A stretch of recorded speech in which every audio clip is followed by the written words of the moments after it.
structure things, or you just go at it the same way? I think I changed probably, once we went to the 12th game, I think it changed the whole way we did preseason. You have to, did a lot of talk with Bill Belichick and a lot of the pro guys, how they get through the season because of the length of the season, the amount of games you play, and when they're taking their pads off, and what points of the year you quit hitting, things like that. And especially the problem that we talked about earlier here is our lack of depth dictates some of that too.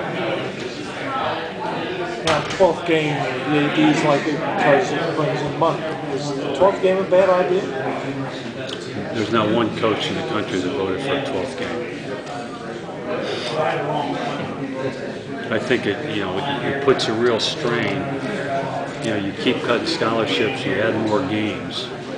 I think it's a recipe for disaster, and then you don't want to give the fifth-year eligibility, which could help you, especially when you get down to number 9, 10, 11, and 12. And, you get a kid in the game situation to help you win football games, and you might lose a game or two that is going to affect the football team in the long run.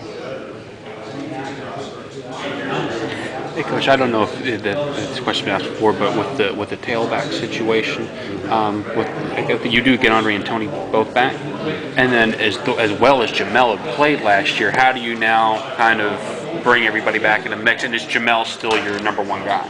Jamel's number one, and it's the same way we approached it last year with three of them. The first guy will get the most work, second guy gets work, and the third guy gets the least amount.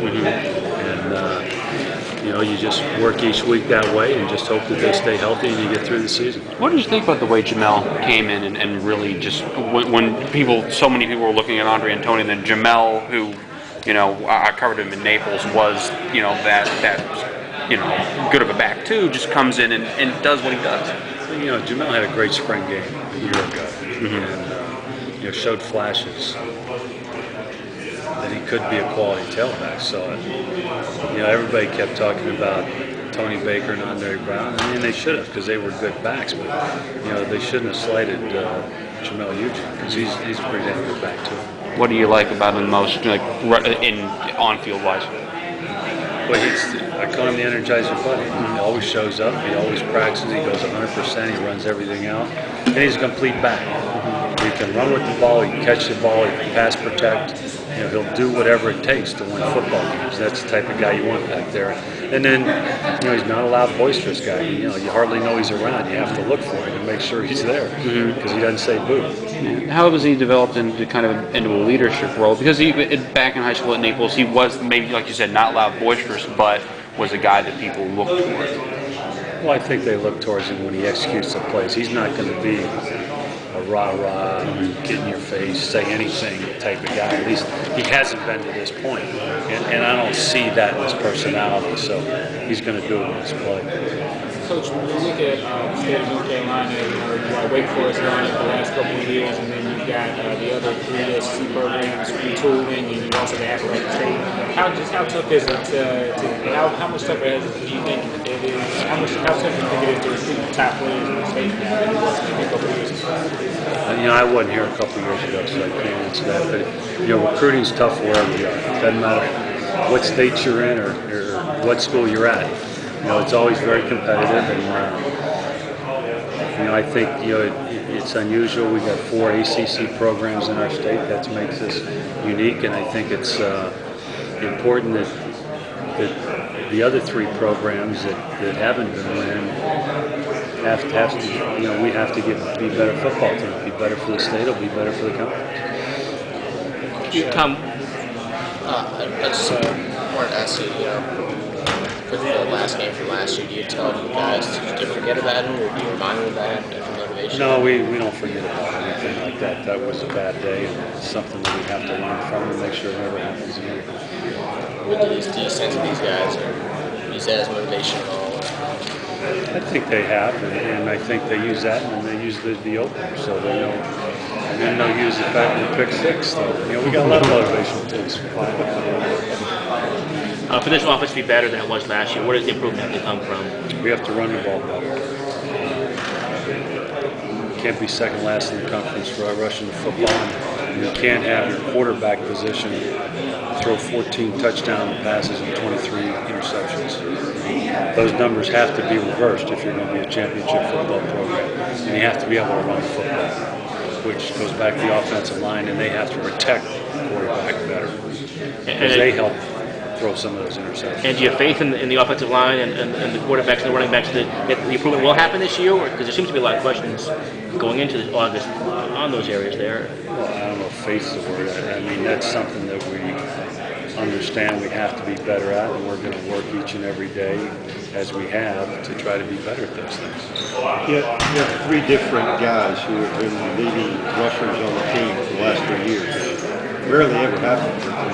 It's not an easy thing to do, but those three guys do have a lot of experience, and you know what you're looking for. Going to get. Yeah, they do, but you know, you like to have a senior, junior, and a sophomore. We don't have that. So, Right. you know, we've got Tony's been redshirt, so Andre's a senior, and Jamel and Tony are junior. So, you know, we're going to lose one, then we'll have two. So what are the strengths of this team?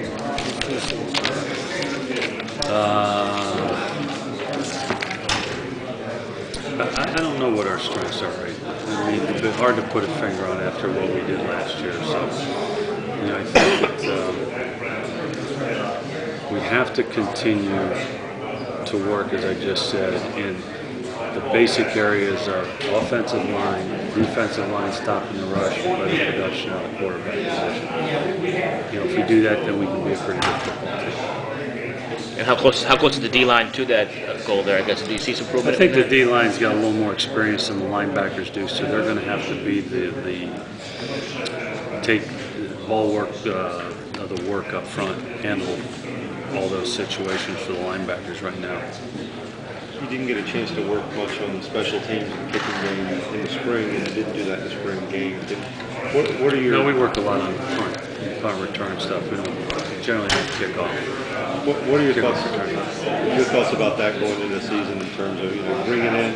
I mean, you landed Bradley something. Pearson's back as the punter, so he's punted, and Josh Sikowski was going to be our kicker last year until we got Hauschka cleared. So Josh has a strong leg. He got a good spring kicking the ball. So those are areas of concern. I think the biggest area of concern still for all of us is finding a guy to kick off because of the new rule of kicking from the 30. You want that to be a separate person? Whoever does it best, I don't care who it is. If I'm not mistaken, you've had some experience going up against Paul Johnson. Yeah, we played Navy a few times, unfortunately. There's some general skepticism from some people about how his offense will translate in the ACC. Having experienced it, would you be among those skeptics, or do you think it's something that can cause? Where do they start trying to defend it? Right. And then go ask them the same question. I mean, is it something you think that the Georgia Tech? It's new, and it's different. It's very precise. It's well thought out. He understands the schemes. I mean, you start doing something on defense, he's got a counter. So you better be prepared for it, and you better spend a lot of time studying and working on that offense. And anytime you can control the football the way that does, they get the play action pass going with that offense. It's really tough to do. Do you think when you have to go up against, Wake did more of it a few years ago than they do now, but when you have to go up against something that's so different than what the rest of the teams traditionally are doing, is that just a headache that? It's difficult because you only get basically 3 days to prepare. I mean, you can spend all the time scheming out season or figuring out what schemes you want to be in, but the toughest thing to do is get your scout team to simulate. They can't simulate the precision of the handoff and the quarterback running and all those other things and trying to get the reads. I mean, every offense has reads to it, but unless you see it and react to it, and it's so different, it's not something you see week in, week out. So that's what makes it unique. And as I said, he knows that offense. I mean, he's very good at it. Last thing about him, I mean, and I loved him in Hague. I wish he would have stayed at Navy. I was going to ask, I mean, you obviously